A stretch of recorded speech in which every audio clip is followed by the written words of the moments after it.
Human history loves to tell stories about genius. We admire intelligence, vision, and careful planning. We imagine inventors working late at night, fully aware that they are about to change the world. But when we look closely at the origins of many of the inventions that shape modern life, a different pattern emerges. A pattern defined not by certainty, but by error. Not by intention, but by surprise. Again and again, progress begins at the exact moment something goes wrong. At the dawn of the 20th century, humanity lived under constant threat from invisible enemies. Bacteria and infections killed millions every year. A small wound could become fatal. Surgery was dangerous, childbirth was risky, and even common illnesses could end lives. In this fragile world, Alexander Fleming worked quietly in his London laboratory, studying bacteria without any grand ambition to revolutionize medicine. His workspace was cluttered, his methods imperfect. When he returned from vacation in 1928, he found that one of his petri dishes had been contaminated with mold. To most scientists, this would have meant nothing more than failure. But Fleming noticed something extraordinary. The bacteria surrounding the mold had vanished. That single observation, born from neglect rather than planning, eventually led to penicillin. Antibiotics reshaped medicine, transformed warfare, extended life expectancy, and altered the very relationship between humans and disease. A forgotten dish changed the fate of millions. Not all accidents happened in silence. Some happened amid the urgency of war. During World War II, engineers raced to develop radar systems that could detect enemy aircraft. Percy Spencer was one of them. His focus was survival, not convenience. Yet one day, standing near a magnetron, he noticed his chocolate bar had melted inside his pocket. There was no fire, no heat source, nothing obvious. Instead of ignoring it, Spencer became curious. He tested popcorn kernels, which burst into fluffy explosions. He tested eggs, which violently shattered. These chaotic experiments revealed that microwave radiation could heat food from the inside by exciting water molecules. What began as a military anomaly eventually became the microwave oven, changing how people eat, work, and structure time in their daily lives. Speed entered the kitchen through an accident. Elsewhere, failure took a quieter, more patient form. At 3M, chemist Spencer Silver tried to invent a super-strong adhesive and produced the opposite. His glue was weak, removable, and unimpressive. It had no obvious purpose. For years, it was ignored. But failure does not always disappear. Sometimes it waits. When Art Fry struggled with bookmarks falling out of his book, he remembered that forgotten adhesive. By pairing weakness with need, Post-it notes were born. Offices, schools, and homes around the world would eventually rely on a product that existed only because someone refused to discard a failed idea. Long before that, in a darkened laboratory in Germany, Wilhelm Conrad Röntgen noticed a glowing screen that should not have been glowing. Invisible radiation was passing through space, through objects, through flesh. He called it X-rays because he did not understand it. By placing his wife's hand between the radiation and a photographic plate, he revealed her bones. Medicine crossed a boundary that could never be reversed. Humans could now see inside themselves without cutting the body open. Surgery, diagnosis, and science entered a new era because light appeared where darkness was expected. Obsession also played its role in accidental invention. Charles Goodyear dedicated his life to fixing rubber, a material that melted in heat and cracked in cold. His obsession ruined him financially and personally. One careless moment, dropping rubber mixed with sulfur onto a hot stove, produced a stable, elastic material. Vulcanized rubber made modern transportation, industry, and infrastructure possible. Cars, tires, machinery, and countless objects exist because of a mistake fueled by obsession. Sometimes invention is born from emotion rather than curiosity. In a New York restaurant, Chef George Crumb grew irritated by a customer who complained that his potatoes were too thick. In frustration, Crumb sliced them impossibly thin, fried them until crisp, and oversalted them. The insult failed. The customer loved them. Potato chips spread across the world, creating a global snack industry, born from pride and annoyance rather than creativity. In France, Edouard Benedictus dropped a glass flask and expected disaster. Instead, the glass cracked but held together due to a plastic residue inside. This observation led to safety glass, preventing millions of injuries in vehicles and buildings. In another lab, Roy Plunkett opened a gas canister that seemed empty. A white powder fell out instead. That powder became Teflon, a material now essential in kitchens, medicine, electronics, and space travel. A wrong resistor chosen by Wilson Greatbatch caused a circuit to pulse instead of record. That pulse matched the rhythm of the human heart. Pacemakers were born from a single incorrect choice, proving that life itself can depend on error. Super glue was rejected for being too sticky. Silly putty failed as synthetic rubber. Saccharin was discovered because a chemist forgot to wash his hands. Coca-Cola was born when syrup met carbonated water by mistake. Cornflakes emerged from dough left too long. Matches appeared when chemicals ignited unexpectedly. Outside laboratories, accidents continued shaping the world. Burrs stuck to clothing-inspired Velcro. Wallpaper cleaner became Play-Doh. Laughing gas at parties led to anesthesia. Plastic emerged unintentionally from chemical reactions. Dynamite became safer through accidental absorption. Ice cream cones were improvised at a fair when dishes ran out. Champagne was once a failed wine. Stainless steel was discovered because it refused to rust. Chewing gum failed industrially, but succeeded socially. Coffee entered human culture because someone noticed how animals reacted to berries and asked why. Across centuries, cultures, and industries, one truth remains unchanged. Progress is not clean. Innovation is not linear. The world we live in was not designed perfectly. It was discovered imperfectly. Mistakes are not the opposite of success. They are often its doorway. The next invention that reshapes humanity may already exist, hidden inside an error, waiting for someone to stop, observe, and choose curiosity over routine.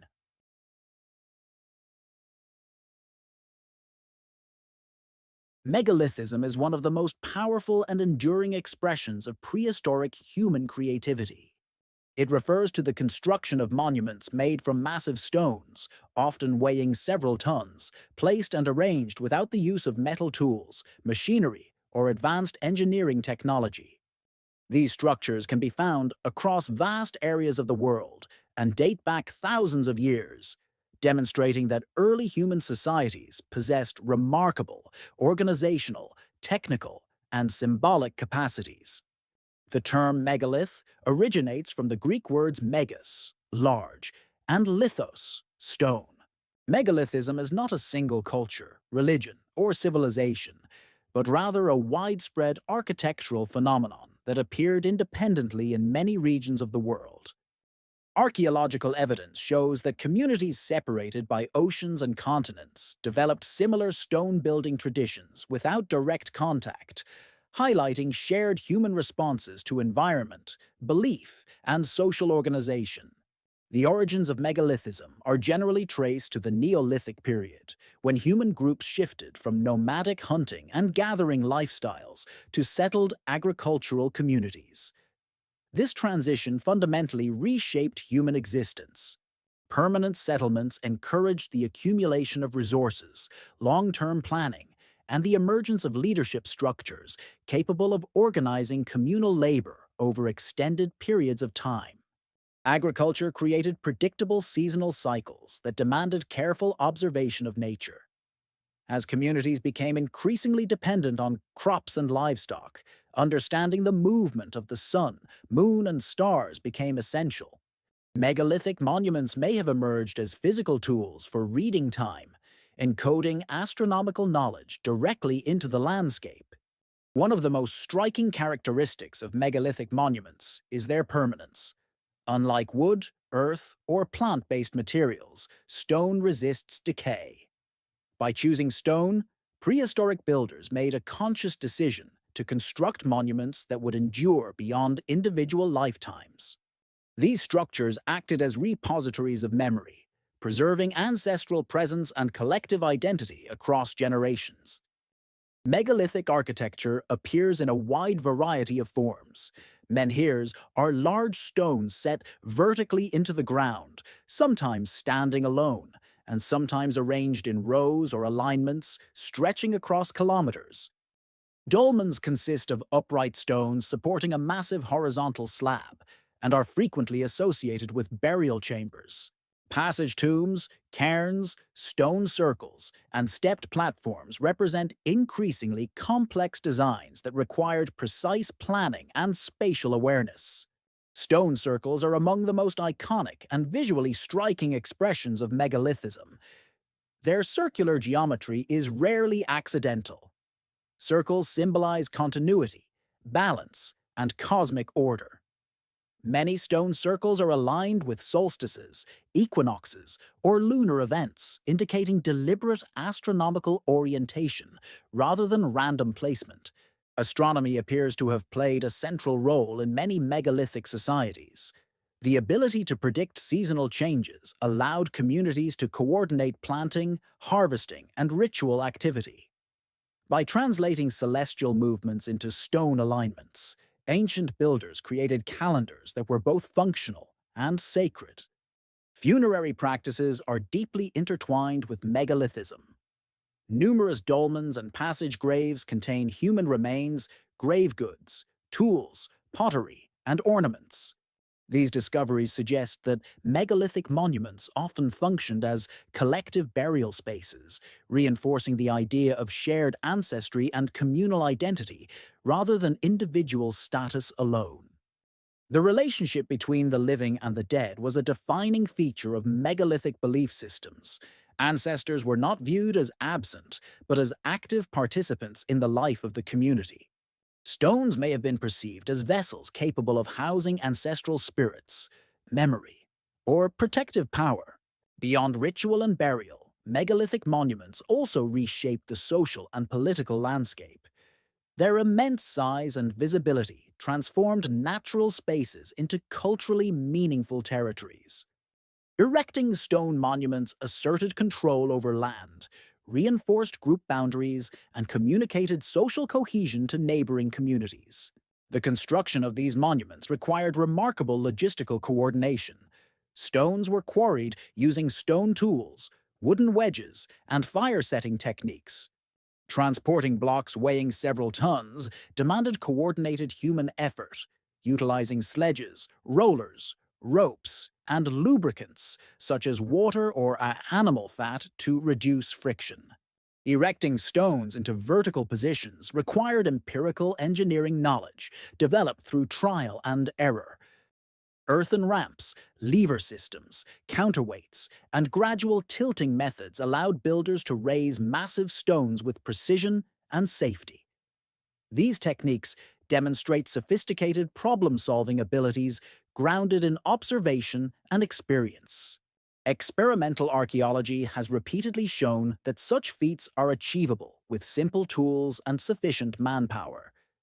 Modern reconstructions confirm that megalithic construction does not require lost technologies or supernatural intervention, but rather organization, cooperation, and time.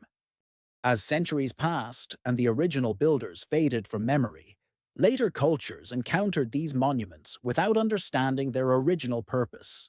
This gap in knowledge gave rise to myths, legends, and folklore. In medieval Europe, megalithic structures were often attributed to giants, heroes, or ancient gods. Legends described giants carrying stones effortlessly across valleys and rivers, or supernatural beings placing monuments in a single night. These stories reflect both awe and the human tendency to explain extraordinary achievements through myth when practical knowledge is lost. In Celtic traditions, stone circles were frequently associated with the otherworld, a realm inhabited by spirits, ancestors, and divine entities. Certain times of the year, particularly solstices and seasonal festivals, were believed to activate these sites as gateways between realms. Across different cultures, megalithic monuments became focal points of mythic history. They were linked to legendary founders, culture heroes, or primordial ancestors who shaped the world and transmitted essential knowledge to humanity. The spiritual dimension of megalithism is fundamental to its interpretation. The enormous investment of labor suggests that these monuments fulfilled profound religious, cosmological, and social functions. They were not built for practical purposes alone, but as expressions of worldview and collective belief. One influential scientific theory proposes that megalithic monuments served as astronomical observatories or calendars. Alignments with sunrise, sunset, moonrise, and lunar standstills may have allowed communities to regulate agricultural cycles, ritual timing, and ceremonial gatherings. Another major theory emphasizes social cohesion. The collective effort required to build megalithic monuments reinforced cooperation, hierarchy, and shared identity. Participation in construction may itself have been a ritual act that strengthened social bonds. Some researchers have explored the psychological and sensory impact of megalithic spaces. Restricted light, acoustics, echoes, and monumental scale may have induced altered states of consciousness during rituals, intensifying spiritual experiences. Alternative theories propose the existence of lost advanced civilizations or external influences. Although popular in modern media, these ideas lack credible archaeological evidence and are rejected by mainstream scholarship. Modern archaeology views megalithism as the result of gradual innovation, cultural transmission, and adaptation to local environments. Knowledge was passed orally and practically across generations, allowing construction techniques and symbolic meanings to evolve over time. Megalithism ultimately represents humanity's desire to connect earth and sky, life and death, memory and landscape. These monuments stand as silent witnesses to ancient cooperation, belief, and imagination. In many regions, megalithic traditions persisted for centuries, evolving as societies changed. Stones were added, monuments modified, and rituals adapted, demonstrating that megalithic sites were living spaces embedded within long-term cultural memory. Historical mistakes that should never have happened. History is often presented as a logical chain of events, where each outcome feels inevitable once it has happened. But when examined closely, many of the moments that shaped the modern world were not the result of grand strategy or destiny. They were the result of mistakes, miscalculations, poor communication, human pride, fear, and in some cases, a complete refusal to listen to warnings. These are not stories of evil masterminds plotting destruction. They are stories of ordinary people in positions of power, making decisions under pressure, believing they were doing the right thing, and being catastrophically wrong. What makes these mistakes especially haunting is that many of them were preventable. In the summer of 1914, Europe stood on a fragile balance. The great powers were tense, heavily armed, and bound together by alliances, but war was not guaranteed. Diplomacy, though strained, was still functioning. What followed was not a carefully planned descent into chaos, but a rapid collapse driven by misjudgment. The visit of Archduke Franz Ferdinand to Sarajevo was already controversial. He was the heir to the Austro-Hungarian Empire, and his presence in a politically unstable region carried risk. Security planning was flawed from the start. Routes were published in advance. Threats were known but underestimated. The assassination attempt itself initially failed. One attacker missed his chance. Another threw a bomb that failed to kill the Archduke. At that point, the situation could have been contained. Instead, a decision was made to continue the visit. Then came a simple human error. The driver took a wrong turn. That mistake placed the Archduke's car directly in front of Gavrilo Princip, who had already abandoned the plan. 2 shots ended 2 lives. The real tragedy began afterward. Political leaders responded with ultimatums instead of restraint. Mobilizations were ordered without clear communication. Each side assumed the other would back down. None did. Within weeks, World War I had begun.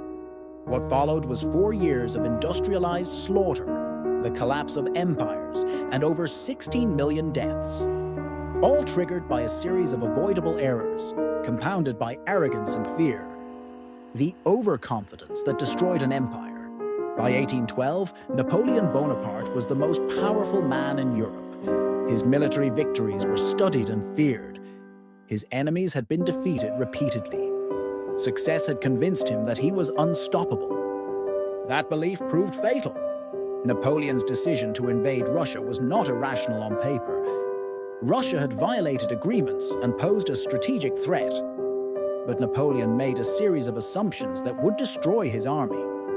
He believed the campaign would be short. He believed Russia would negotiate after one decisive battle. He believed his logistical system could sustain his forces. All of those assumptions were wrong. Russian forces retreated instead of engaging directly, destroying supplies as they withdrew. Napoleon's army advanced deeper into hostile territory with supply lines stretched beyond repair. Food became scarce. Horses died. Discipline collapsed. When winter arrived, it did not merely slow the army, it annihilated it. Of the more than 600,000 soldiers who entered Russia, only a fraction returned. This single campaign shattered the myth of Napoleon's invincibility and emboldened his enemies. It marked the beginning of his downfall. The mistake was not military incompetence, it was absolute overconfidence. In 1912, the RMS Titanic represented the pinnacle of modern engineering. It was larger, faster, and more luxurious than any ship before it. More importantly, it was believed to be nearly unsinkable. That belief shaped every critical decision. Because the ship was considered safe, it carried lifeboats for only a fraction of those on board. Because the risk was dismissed, warnings about icebergs were ignored or downplayed. Because confidence replaced caution, speed was maintained in dangerous waters. When the iceberg struck, the damage was not immediately understood. Evacuation was delayed. Passengers were reassured instead of rushed to safety. More than 7,500 people died that night. The Titanic did not fail because technology was insufficient. It failed because human judgment was clouded by pride. The disaster forced sweeping changes in maritime safety laws, but only after proving that believing your own myth can be deadly. When the fighting of World War I ended, the world desperately wanted peace. Instead, it received a fragile illusion. The Treaty of Versailles was designed to punish Germany and prevent future conflict. In practice, it did the opposite. Germany lost territory, military power, and economic stability. Massive reparations crippled its economy. The treaty publicly humiliated the nation, assigning blame without offering reconciliation. Rather than stabilizing Europe, the treaty created resentment, anger, and despair. These conditions allowed extremist ideologies to flourish. Among those who exploited this chaos was Adolf Hitler. 2 decades later, Europe was once again at war in World War II. The mistake was not ending the First War harshly. It was failing to understand that lasting peace cannot be built on humiliation alone. In 1961, the United States approved a covert operation to overthrow Fidel Castro. The plan became known as the Bay of Pigs invasion. It relied on deeply flawed assumptions. Intelligence reports exaggerated local opposition to Castro. Planners believed a small force could trigger a popular uprising. They assumed secrecy would compensate for weak logistics. None of it was true. The invasion failed almost immediately. The attackers were captured or killed. International embarrassment followed. Castro's position was strengthened, not weakened. Worse still, the failure pushed Cuba closer to the Soviet Union, directly contributing to the Cuban Missile Crisis, one of the closest brushes with nuclear war in human history. This was a mistake born from overconfidence, secrecy, and the refusal to challenge optimistic assumptions. In 1986, a routine safety test at the Chernobyl nuclear power plant went catastrophically wrong. The disaster was not caused by a single failure. It was the result of flawed reactor design, inadequate training, and a rigid hierarchy that discouraged questioning authority. When the explosion occurred, the response was slow and secretive. Officials delayed evacuation. Information was withheld. Exposure increased. Radioactive materials spread across Europe. Entire regions became uninhabitable. Chernobyl was not just a technological failure. It was a failure of transparency and leadership. The refusal to acknowledge reality made the damage far worse than it needed to be. 7. Challenger ignoring the warnings. In January 1986, the Space Shuttle Challenger exploded shortly after launch. Engineers had warned that cold temperatures could cause critical seal failures.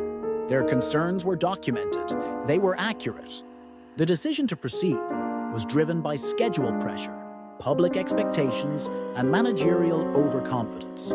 Warnings were overruled. 7 astronauts died live on television. The tragedy revealed a pattern seen repeatedly in history. When expert warnings are ignored in favor of optimism, disaster follows. The Vietnam War was not a single decision, but a chain of misjudgments. U.S. leaders misunderstood the political, cultural, and historical realities of Vietnam. They viewed the conflict through the lens of Cold War ideology rather than local context. Early warnings that the war could not be won militarily were ignored. Escalation replaced strategy. Casualty numbers replaced progress. Millions died.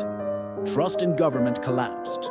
The war ended not with victory, but exhaustion. The mistake was not intervention alone. It was refusing to accept reality once evidence mounted. The greatest historical mistakes rarely come from ignorance.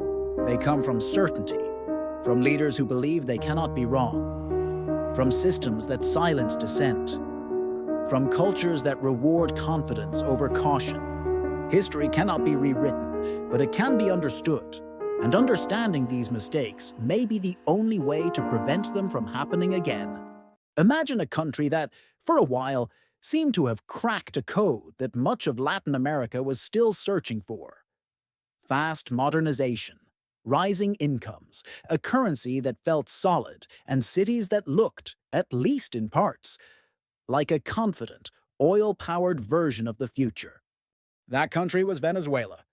This episode is about Venezuela's economic peak, its best era in popular memory, and the long slide that follows, ending in one of the most dramatic collapses recorded in a country not destroyed by war. We'll focus on the economic story, how a petroeconomy can create extraordinary prosperity, why that prosperity can be fragile, and how a chain of political and policy decisions, layered on top of structural dependence, can turn abundance into scarcity. 1. The moment oil rewrote the country. Venezuela did not always revolve around oil, but once large-scale oil production took off in the 20th century, it reshaped almost everything: the state, the currency, the labor market, the cities, even people's expectations of what normal life should look like. Oil is not just another export.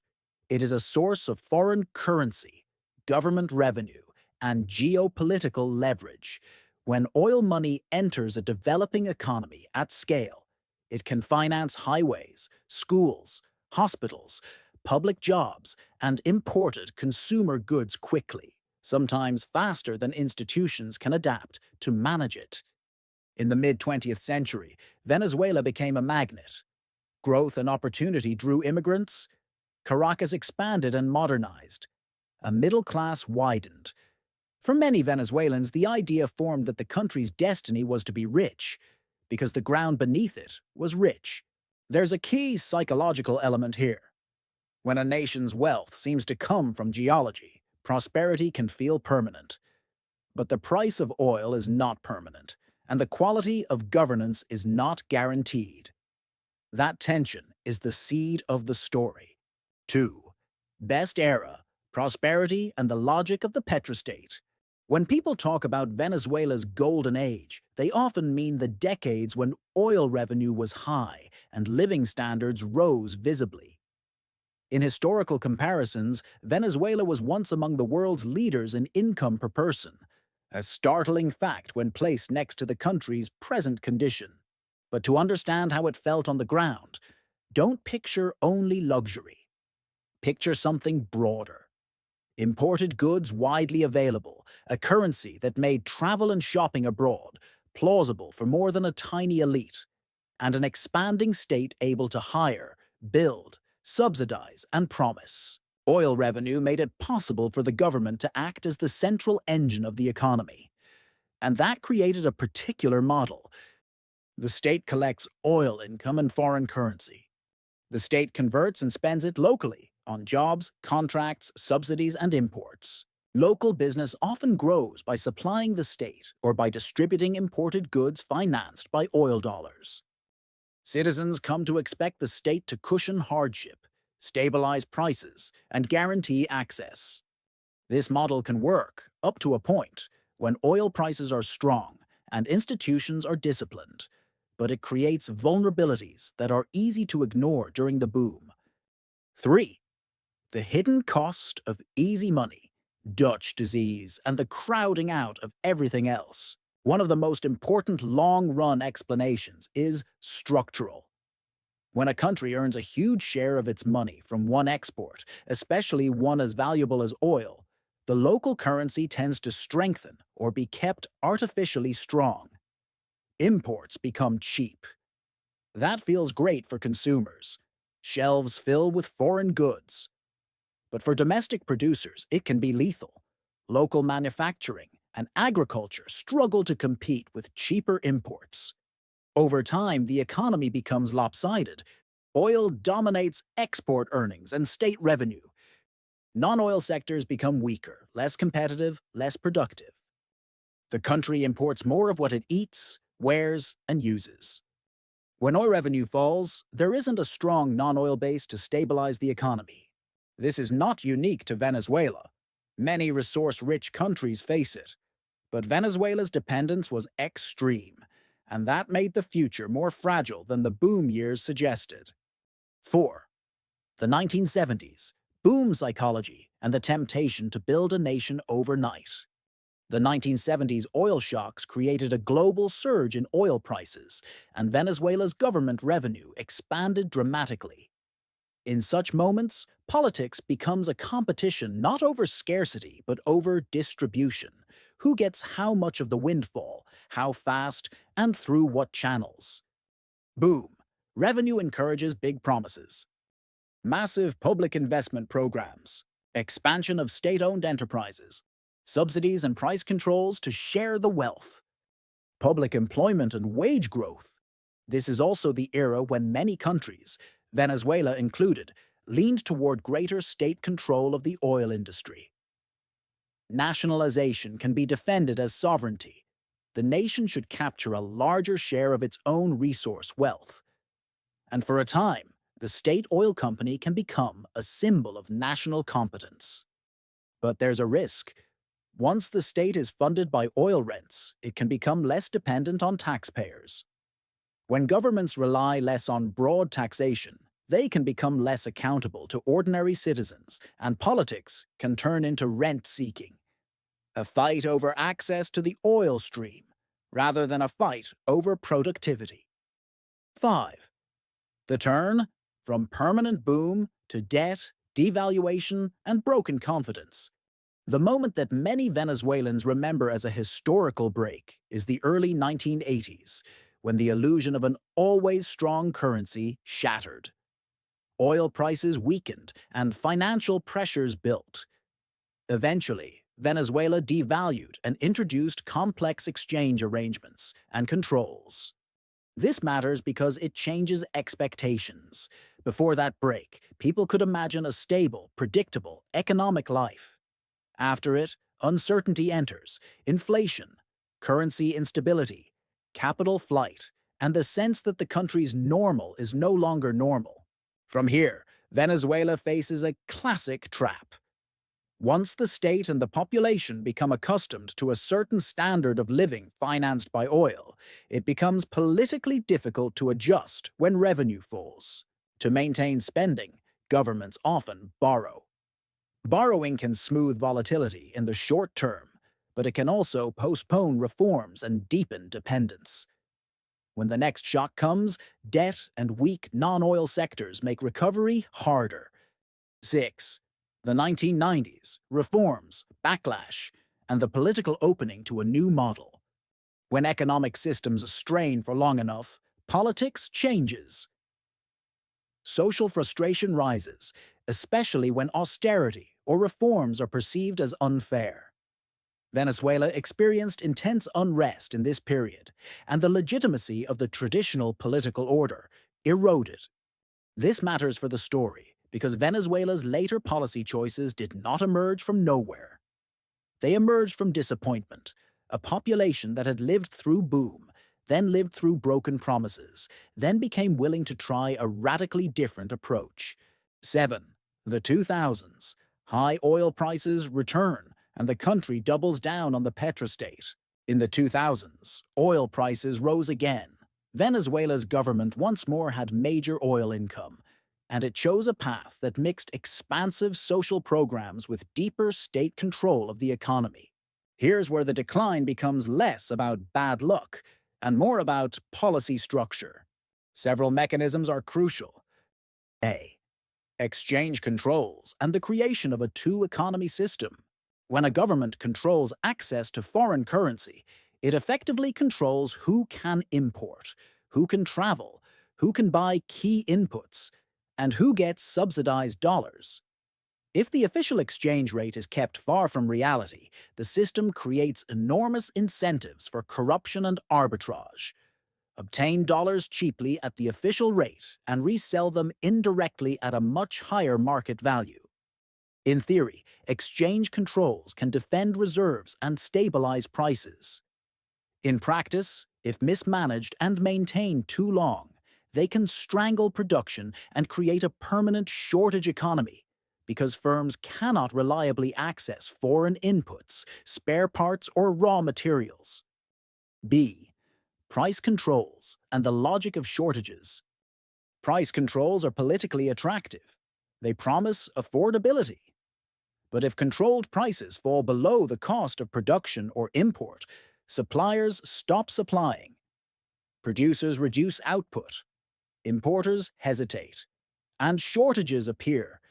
Once shortages appear, governments often respond with more controls, more inspections, more restrictions, more rationing.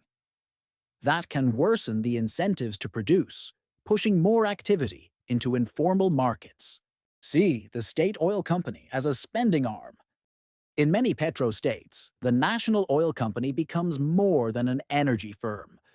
It becomes a financial artery for the political project, funding social programs, public works, subsidies, and sometimes off-budget spending that bypasses normal checks.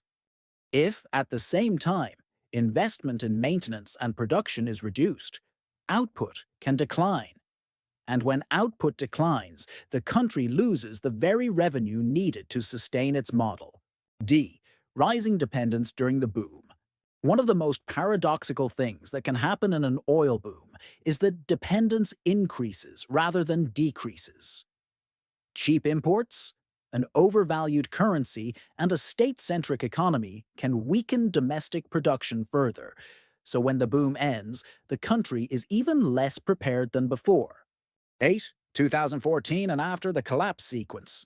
The mid-2010s mark the point where Venezuela's economy enters a catastrophic spiral. Oil revenue falls sharply with global price movements. But revenue loss alone does not explain the magnitude of the collapse. The severity is linked to the fact that Venezuela's economy had already become brittle. Heavy reliance on oil exports, damaged domestic production, controls that distorted incentives, and fiscal imbalance. Once the state can't earn enough foreign currency, it can't import at prior levels. But if the country is dependent on imports for food, medicine, industrial inputs, and consumer goods, import compression becomes a social crisis. Then comes the monetary dimension. When governments face large deficits and limited financing, they may turn to the central bank, creating money to cover spending. In a normal context, that raises inflation. In a collapsed confidence context, where people expect the currency to lose value, it can explode into hyperinflation. Hyperinflation is not just prices rising. It is the destruction of money as a social tool. Salaries become meaningless between paychecks. Savings evaporate. Planning becomes impossible. Contracts become short-term. People shift to barter, dollars, or anything that holds value. At the same time, oil production declines further due to underinvestment, operational problems, and loss of capacity. And as production falls, so does the state's main source of foreign currency, a feedback loop. International sanctions also become part of the later stage picture, complicating financing, trade, and oil sector operations. In debates about causality, some argue sanctions are central. Others argue the economy was already collapsing before the most stringent measures. What is clear is that, in an already weakened system, additional constraints can accelerate decline and limit recovery options. 9. So what caused Venezuela's decline? Really, a layered explanation. If you want a single villain, you won't get an honest answer. Venezuela's collapse is better understood as layers that built over time. Layer 1. Extreme oil dependence. When one commodity dominates export earnings and government revenue, the whole economy becomes a hostage to global prices and domestic production capacity. Layer 2. Institutional fragility and political incentives. Boom. Money can weaken accountability. When the state can spend oil revenue instead of collecting taxes, politics can turn into a struggle over distribution rather than productivity. Corruption risks rise because access to dollars and contracts becomes the path to wealth. Layer 3. Policy choices that amplify distortions. Exchange controls, price controls, and heavy discretionary allocation systems can create shortages, black markets, and investment flight, especially when maintained through changing realities. Layer 4. The weakening of domestic production. Cheap imports and currency distortions undermine local industry and agriculture. Once domestic capacity is lost, it's hard to rebuild quickly. Layer 5. The collapse loop. Falling oil revenue, plus falling oil output, plus fiscal deficits, plus money creation, plus collapsing confidence. Hyperinflation and deep contraction. Add external constraints, like sanctions, and the loop tightens. 10. The human meaning of an economic collapse. At the end of this story is not a chart, but it's daily life. When an economy collapses at this scale, poverty is not just low income. It is unreliable food, missing medicines, shrinking opportunities, mass migration, and the loss of future planning. People don't only become poorer, they lose the ability to trust the basic systems that make modern life function. And this is what makes Venezuela's story so haunting. It wasn't always poor. Many Venezuelans carry living memory, or inherited memory, of a country that felt prosperous, modern, and upward moving. That contrast intensifies the trauma. Closing thought. Venezuela's rise and fall is not a morality play where resource wealth automatically corrupts. It's a lesson in fragility.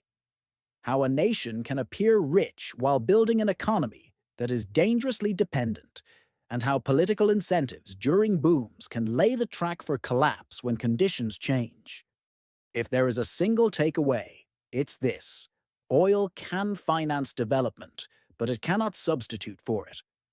A country can import prosperity for a while, but sooner or later, prosperity has to be produced.